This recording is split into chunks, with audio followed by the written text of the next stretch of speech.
Hi everybody, I'm Victoria Main and I'm here for our second episode of TV and Film Focus.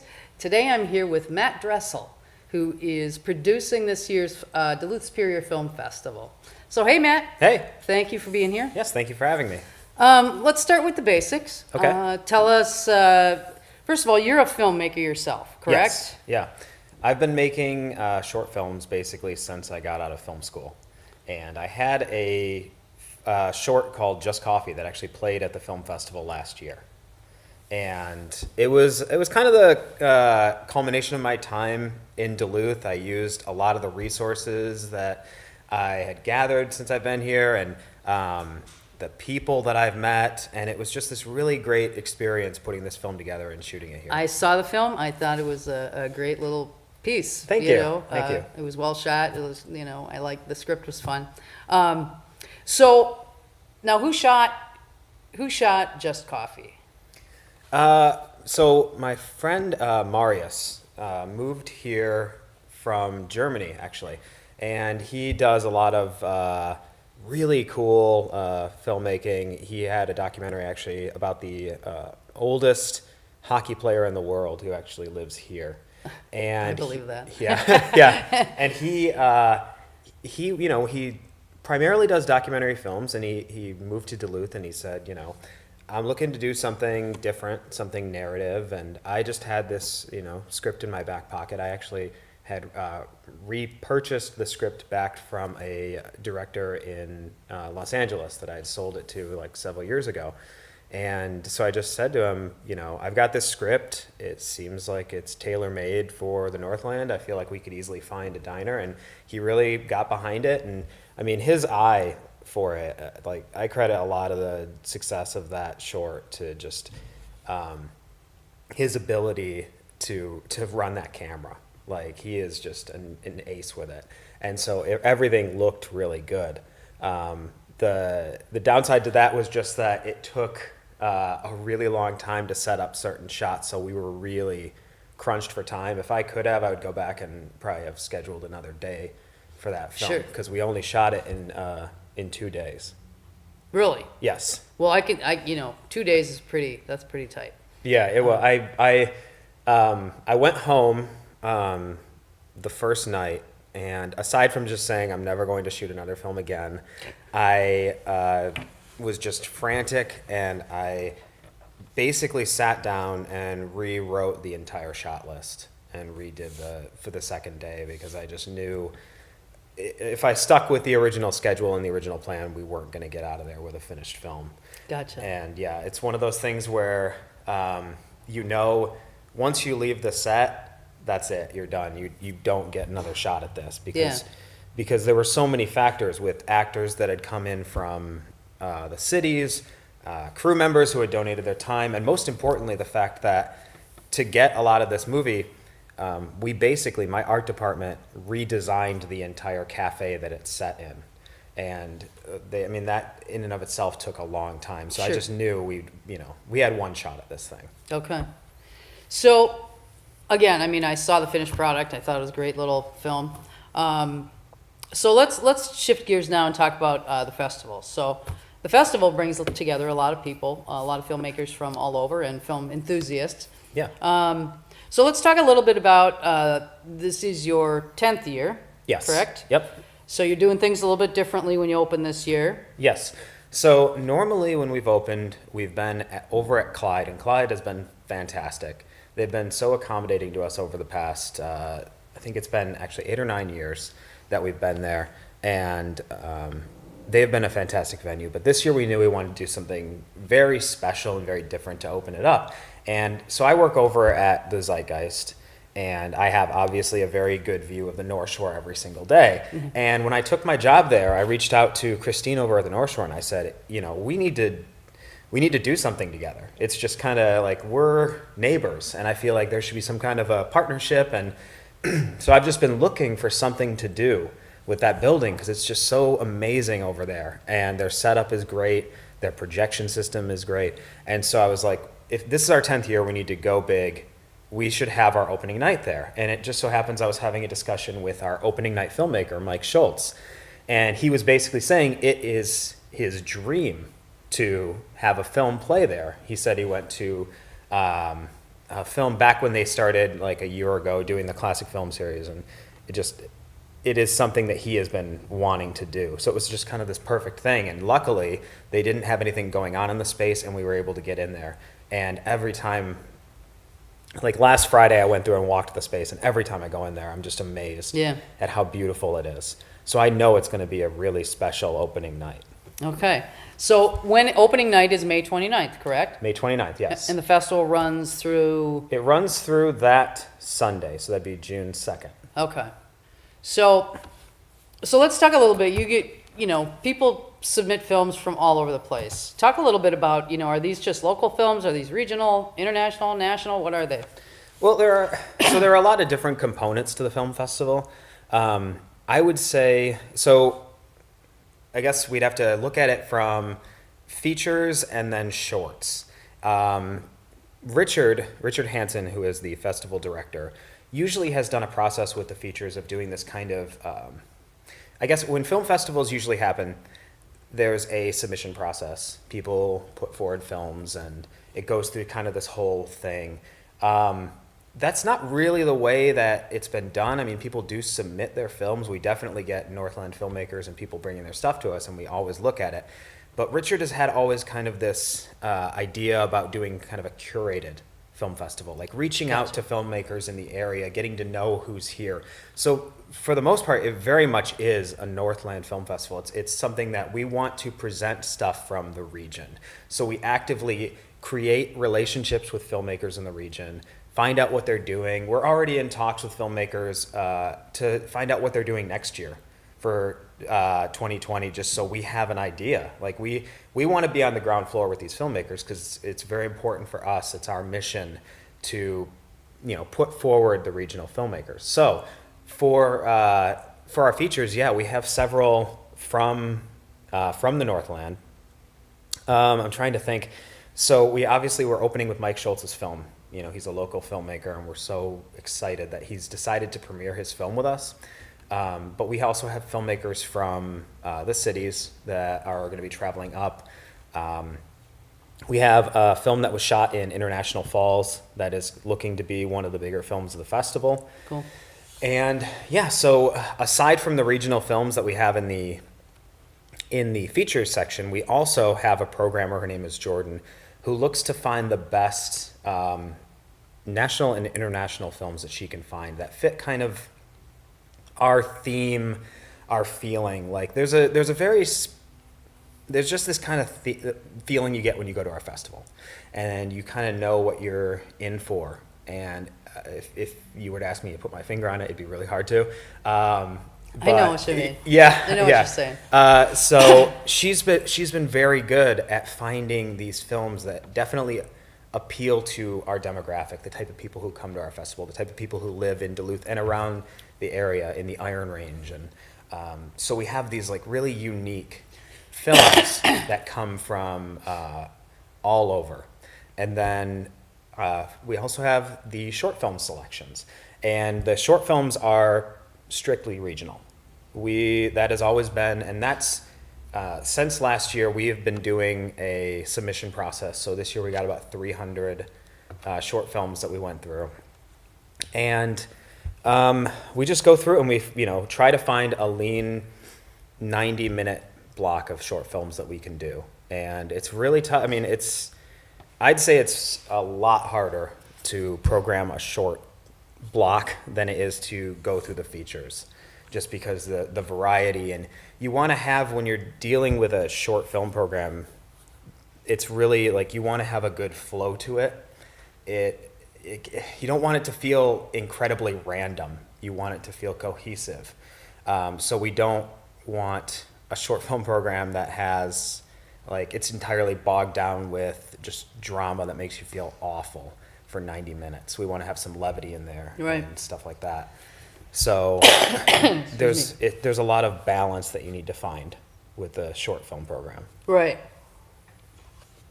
So it sounds like you pay a lot of attention to kind of what you're putting together in terms of films, both for the long, feature length films and for the short films. Do you have a group of people that kind of works on that together for the festival, or how does that go? Was that one person who's just doesn't sleep for 2 months or 3 months? No, so for the features, we've kind of divided up to me and Richard handle a lot of the regional stuff for features, and Jordan is kind of in charge of the other national, international films. But we definitely take each other's feedback. We watch the films together, and if somebody really had a problem with it or somebody really didn't think it belonged in the film festival, they would make their voice heard. As far as shorts go, it is imperative that not just one person look at a short, because it's not fair to the filmmakers, and it gives every single short just a good chance at being added to the festival, because everybody's tastes vary so much. And I carry this mentality with me when I do my programming over at the Cinema, and I carry it at the Duluth-Superior Film Festival, which is that as a programmer, the shocking thing, and I say this, and I've said this before on social media at Cinema, is that I don't like everything I program. And I know that's a weird thing to say, but I think that to be a good programmer, you need to be able to look at something and you need to be able to see that you can't possibly like everything. Like, there's no way. And you need to reach outside opinions and have other people, provide their feedback and say, well, yeah, you might not like this, but here are the people that are going to like it. And so, so there are some shorts where I look at them and, it's not something that would necessarily connect with me. But then I have several people I watch it with, and they point out, no, this definitely does belong in the selection. So I don't know if any film festival should ever have just one person, deciding something like that, because Right. you need a multitude of people if you want to have like an actual diverse selection of shorts. So you've mentioned a couple of the films that a couple of the filmmakers that will be involved this year. So maybe talk for a minute about some of the films that you're really excited about for this year, whether that's a short film or a feature or. Oh man. Okay. This is gonna be tough. All right. So we'll start with features. I know you're excited about everything. I'm excited. Yeah. I know. Okay. So feature. Give me your top two. Can I do top? Okay. 3. Okay. Hang on. Okay. All right, let's do top 2 features, and I'll try to narrow it down to a couple shorts that I like. But obviously, I'm really excited about Mike Schultz's opening night film. He's got this really unique style of documentary filmmaking. There's a lot of he did this documentary called Lost Conquest, and it's just such an unconventional documentary. It's something that you don't expect. There's like fourth wall breaks, winks at the camera, things like that you just normally wouldn't see in a documentary film. It's just playful. There's just these times where you're watching it and then all of a sudden, you see Mike walk through the frame with a camera or something like that, and you're like, that's not supposed to be. But it's just like that's kind of his style. He likes to kind of poke fun almost at the format, but also stays very true to it. And so his films are always fun. He's really fun. So the fact that he'll be there doing a Q&A is awesome. People love to listen to him tell stories. So I'm excited about that. And his movie's called Rip List, and it's about a group of people who do a celebrity death pool. So they get together every year and they create a list of the celebrities that they think are going to die. And it's kind of morbid, and I think the film acknowledges that. It's morbid, but it's an exploration and a celebration of life and death. So there's more to it than just these are people making light of death. Gotcha. Mike described it. He said that somebody described it, and I think that this is pretty accurate, as a Christopher Guest type film. Okay, well, I'm So familiar with that. yeah. Okay, so give me another one quick, and then tell me a couple of short films too. Okay. Hyperdark. Hyperdark. Hyperdark is our other Duluth-based film, and it's filmmaker Lance. Oh, Lance is It's going like to kill me. Karasti or Yeah, he's got a funny I know. last He's going name. to kill me. Karasti. Karasti. You say Karasti. I'll say Karasti. Yeah, there we go. Either way, he'll kill me. He made a feature that is it's indescribable. I've coined it as saying it's genre bending, and he says hypernaturalism.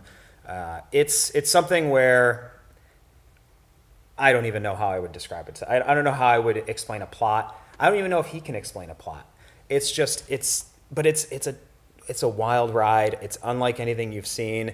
It's 57 minutes long, which is really weird for a feature, but he doesn't care. Like, that's the other thing about Lance's films is he goes against convention at every chance that he gets. But, you know, it's weird because the things that Lance does like that usually annoy me from filmmakers, but when you talk to Lance, and this becomes very apparent in his Q&As, he has a very specific reason for doing everything.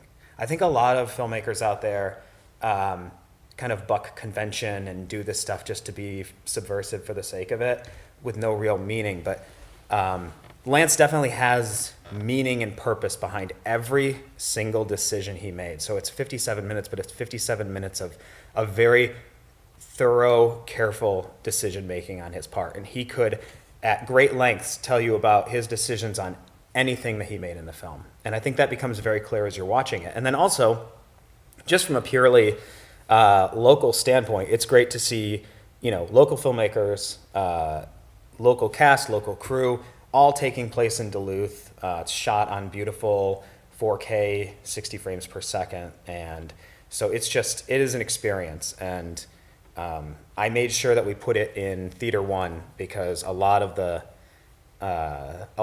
experience is the sound. And you really need that sound to be blasting. And so I really want it to have the best experience it can. And in shorts, I'll do that really quick.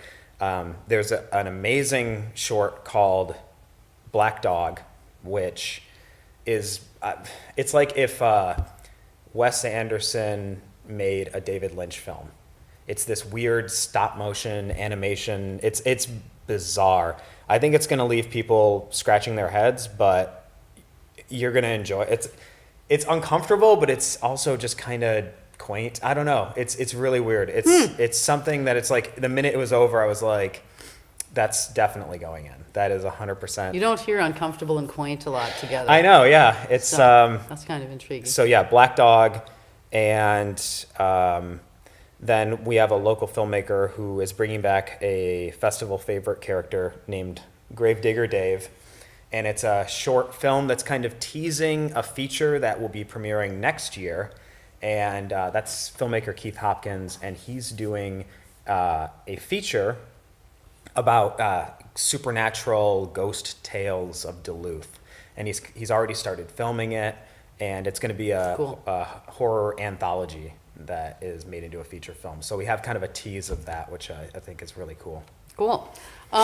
Okay, so you know, obviously there's a lot of good films and a lot of cool things to see here. But in addition to films, you guys also do, tell me some of the other stuff that goes on during the festival. I know, obviously there's film showings, film screenings. Mm-hmm. What else do you guys have going for that? Parties. Lots of parties. We have lots of parties. It's people always say that it's just a really laid back festival. Like it feel like there's not a lot of pressure. So yeah, we have a lot of times for filmmakers to get together and just relax and talk about film, and it's really great. But we have a panel set up for this year. We're going to be doing a panel on the importance of diversity in filmmaking. We have there's a series that I do called Midnight Movies at 7, and we are going to be doing a film called Crocodile Fury. And last year we did a movie called Feeders, which was amazing. Everybody had a great time at that. So hopefully we can top it with Crocodile Fury, which is this ridiculous movie about killer crocodiles and vampires and witches. It's absurd.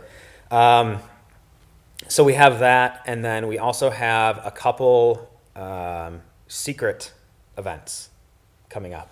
And there's not really anything more I can say other than I can't say anything. They're two events that we're going to basically be pitching as secret. You know, come to them and you'll be surprised and it'll be fun. Okay. I'd love to talk about them because I think they're really cool, but that would break the idea of it being a secret. Okay.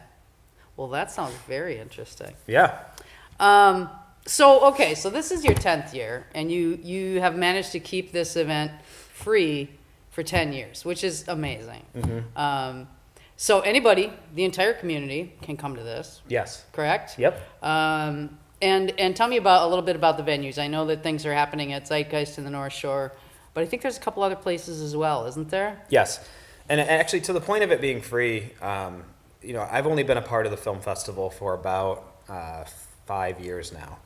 And basically, I came in as a volunteer, and Richard, from the get-go, said, it is very important to me that this festival remain free, that it is legitimately open to the public. Anybody can come, and that it's universally available. And he said that is the main. And we also don't. Another thing that film festivals usually do that we don't do is we don't charge filmmakers to enter our festival. There's no entry fee. So it is a very open festival. And so he has said time and time again that his mission and goal is to have this festival remain a true community festival. And so I think that is really important. So yeah, so it is free. We'll be primarily over at the Cinema. Mm-hmm. We have an event over at Blacklist on Thursday night, which is it's like 3 or 4 bands that play. It's an event we do every year. It's put on by a company called Ellipsis. And so that's a really cool event. We're obviously over at the North Shore. But that's actually basically it this year. Even though it was our 10th year, I know it seems like we should go crazy and go big, but I think we wanted to really focus on just keeping it simple but huge, which whatever. That's simple totally, but huge. Yeah, simple but huge. I wanted to like have like a few really big things to work on, not like a whole like mess of things. Like it's really hard. We're a very small staffed festival. It's very hard to, even with the few venues we have, work that. I can't imagine going all over the place. But that being said, next year I would really like to look into getting back into West Duluth, because I do think it is important to, as we've said with just it being free, include everybody in Duluth. And there's a new movie theater opening up in West Duluth. It'd be great to get them involved. It'd be great to do something there. I think that nothing bad can come from expanding out further into the community. Yeah, I agree with that. Yeah. So what kind of outreach do you guys do? You said you try to stay in touch with filmmakers all year round. You're trying to, and that applies with local folks and also the folks that are kind of regional and national even. So what kind of outreach do you do to folks to bring those people and get them coming to Duluth? Well, I mean, it's really just, it's hard to say outside of just inserting yourself into the film community. I think that it'd be really easy to create a film festival where we just sit back, take submissions, kind of separate ourselves out, don't really know what's going on. But we, myself in particular, have made it a goal of, I've been here in Duluth for 5 years, and I immediately inserted myself into the film scene, trying to figure out who's making films, what's going on. So it's really just about that. It's about creating relationships and not being afraid to reach out to somebody you don't know who's making a film, because people want to talk about their films. Sure. And we do that as much as we can in the cities too, and in the Iron Range. If I find, basically I'm obsessed. If I find out somebody's shooting a film, I will reach out to them and find out. Like, when's it premiering? What is it doing? Can you keep me up to date on all the information? Just because it's fun. It's fun to find out all of the stuff that's going on here. And so it's not really like, it's not work. It's not, and if you treat it as like this laborious task, it's just, it's maintaining relationships. And a lot of the filmmakers here are my friends, and we're all very close. And it's just, it's a nice community festival. You make a good point about a lot of festivals will do exactly the thing you were talking about. They're completely disconnected. Mm-hmm. They ask for submissions. Everybody pays to send their film in, and then an undisclosed panel of 6 people decides what films are going to be shown. And I think that's not the best recipe for a great festival.